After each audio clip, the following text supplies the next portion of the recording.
Hello everyone, मैं आयुषी स्वागत करती हूँ आपका आपके अपने यूट्यूब प्लेटफॉर्म कॉमर्स स्पॉटलाइट में। तो गाइस, आज की वीडियो में मैं डिस्कस करने वाली हूँ एक बहुत ही ऑब्वियस से टॉपिक के ऊपर जो बहुत सारे बच्चों को परेशान करती है चीज़ें कि हम जब एग्जामिनेशन के लिए प्रिपेयर करते हैं, ठीक है, कंसेप्चुअल क्लैरिटी लेते हैं, ठीक है, रिवाइज करते हैं, सिलेबस को पढ़ते हैं, समझते हैं, बट जब बात आती है एमसीक्यूज को अप्रोच करने की, एमसीक्यूज प्रैक्टिस करने की, तब जो पढ़ा हुआ है वो हम अप्लाई नहीं कर पाते हैं। थ्योरी आती है, एमसीक्यू सॉल्व नहीं कर पाते। थ्योरी अच्छे से समझ ली है, स्टिल एमसीक्यू सॉल्व नहीं हो रहे। ये बहुत ही ऑब्वियस सी प्रॉब्लम है जो मोस्टली एस्पिरेंट को देखने को मिलती है, और किस तरीके से इस पे काम किया जा सकता है आज की वीडियो में आपके साथ मैं शेयर करने वाली हूँ। अगर आप प्रिपेयर कर रहे हैं UGC net examination, set examination के लिए, तो जल्दी से एप्लीकेशन को डाउनलोड कर लीजिए, जेआरएफ अड्डा एप्लीकेशन को, सो दैट आप अच्छे से तैयारी अपनी कर सके। इसका रीजन मैं आपको बहुत जल्द बताने वाली हूँ। डिस्कस करते हैं कि आप थ्योरी जानते हो बट अप्लाई नहीं कर पा रहे हो, तो क्या यहाँ पे कमी रह जाती है।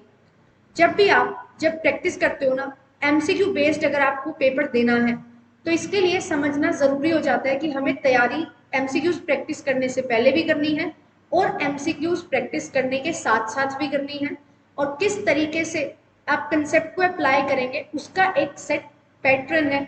उस पैटर्न के अकॉर्डिंग आपको चीजें समझ आना स्टार्ट होंगी, ठीक है। नॉर्मली अगर आप जाओगे क्वेश्चंस लगाना स्टार्ट करोगे, ठीक है, आप 10 में से 5 क्वेश्चन सही कर पा रहे हो, बट उन 5 क्वेश्चन से हमारा पेपर नहीं निकलता, ठीक है। तो हमें ये चीज समझनी पड़ेगी कि जितने रिक्वायर्ड क्वेश्चन हमें सही करने हैं उतने हम क्वेश्चन सही कर पाए।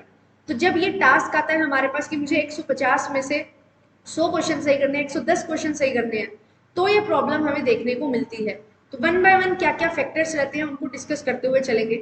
सबसे पहली चीज, आपके पास दो टाइप के क्वेश्चन आते हैं, एक होता है न्यूमेरिकल क्वेश्चन, एक होता है थ्योरेटिकल क्वेश्चन, ठीक है।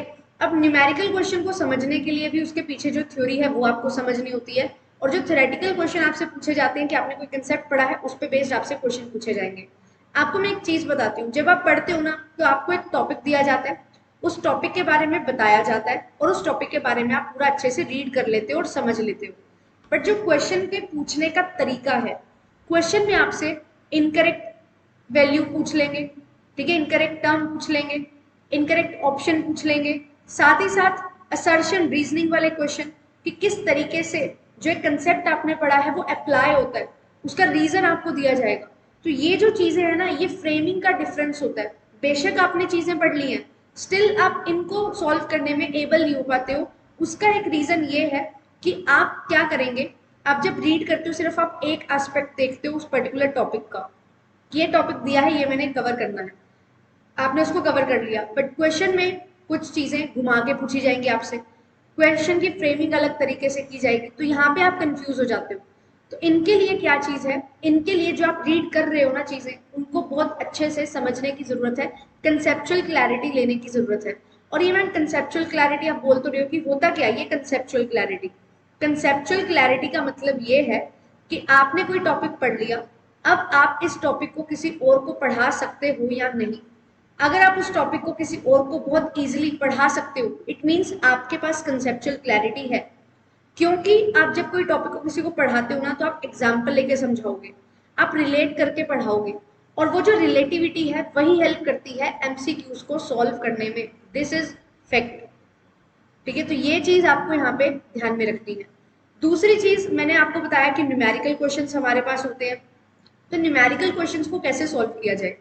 न्यूमेरिकल क्वेश्चंस को सॉल्व करने के लिए आपको थ्योरी अच्छे से पढ़नी होती है, और ये जो थ्योरी है इसको अप्लाई आपको करना है जो भी आपसे क्वेश्चन पूछा जाएगा, ठीक है। अब थ्योरी से कैसे अप्लाई करें न्यूमेरिकल पे, थ्योरी में आप पढ़ते हो प्रॉपर्टीज वगैरह, अजम्पशंस वगैरह, तो ये जो प्रॉपर्टीज अजम्पशंस आपने पढ़ी हैं, इनको ही अप्लाई करके न्यूमेरिकल क्वेश्चन सोल्व होगा। न्यूमेरिकल में आपको कोई भी डेटा दे दिया जाएगा, अब कैसे आप उसको सॉल्व करोगे, ऐसे लगता है कि ये तो हमने पढ़ा ही नहीं, बट आपने वो थ्योरेटिकली पढ़ा है। अगर आप इनको अप्लाई कर पाओगे अच्छे से, तो आप बहुत अच्छे से न्यूमेरिकल को सॉल्व कर पाओगे। जैसे आपको एक एग्जाम्पल देती हूँ, हमारे पास एक क्वेश्चन आया था 2021-22 में कि आपके पास क्या है, परसेंटेज इंक्रीज हो रही है 5% से, 7% से और 12% से, ठीक है। तो आप ये बताइए कि एवरेज इंक्रीमेंट कितना हो रहा है। तो हमें ऐसा लगता है कि एवरेज इंक्रीमेंट का मतलब है कि 5 + 7 + 12 डिवाइडेड बाई 3, तो आंसर आ जाएगा 8%, जबकि गलत है।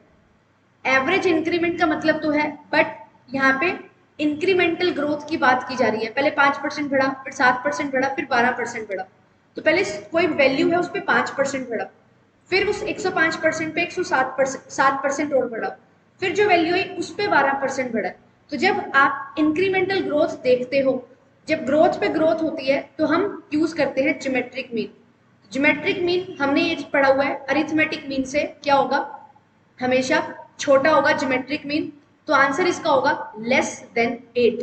अब आपने इजी क्वेश्चन करने के लिए अरिथमेटिक मीन निकाल लिया, बट आंसर इसका 8 अगर अरिथमेटिक मीन से आ रहा है तो ज्योमेट्रिक मीन से लेस देन 8 ही इसका आंसर होगा, और यही इसका करेक्ट आंसर था पेपर में। तो ये चीजें आपको हेल्प करती है।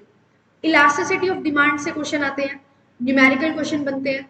इलास्टिसिटी ऑफ डिमांड का कंसेप्ट क्या है कि अगर प्राइस में चेंज आ रहा है तो आप देखिए क्वांटिटी डिमांडेड में कितना चेंज आएगा।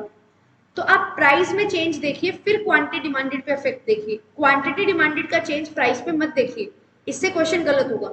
और एक चीज हमने पढ़ी है यहाँ पे कि जो प्राइस है और क्वांटिटी डिमांडेड है उनमें इनवर्स रिलेशनशिप होता है। ठीक है, इनवर्स रिलेशनशिप का मतलब है एक चीज बढ़ेगी तो दूसरी चीज कम हो जाएगी। इलास्टिसिटी हमारी इसी तरीके से काम करती है। जब आपसे क्वेश्चन पूछे जाएंगे तो आपको बोला जाएगा कि 10% चेंज आया, 15% चेंज आया, तो आपको ये समझ लेना है अगर एक पॉजिटिव चेंज है तो दूसरा नेगेटिव चेंज है। इसीलिए हम फॉर्मूला में क्या करते हैं, फॉर्मूला में नेगेटिव साइन यूज करते हैं कि change in quantity demanded divided by change in price. ये नेगेटिव साइन क्यों यूज किया जाता है, ये नेगेटिव साइन यूज किया जाता है क्योंकि there is a inverse relationship, इसलिए आप इस नेगेटिव साइन को यूज करते हैं। फिर उसके अकॉर्डिंग न्यूमेरिकल सोल्व करते हो। हम न्यूमेरिकल सोल्व करने लगते हैं, ये नेगेटिव साइन को इंक्लूड नहीं करते हैं, और इसकी वजह से हमारा क्वेश्चन गलत हो जाता है। तो ये चीज का आपको खास ध्यान रखना है।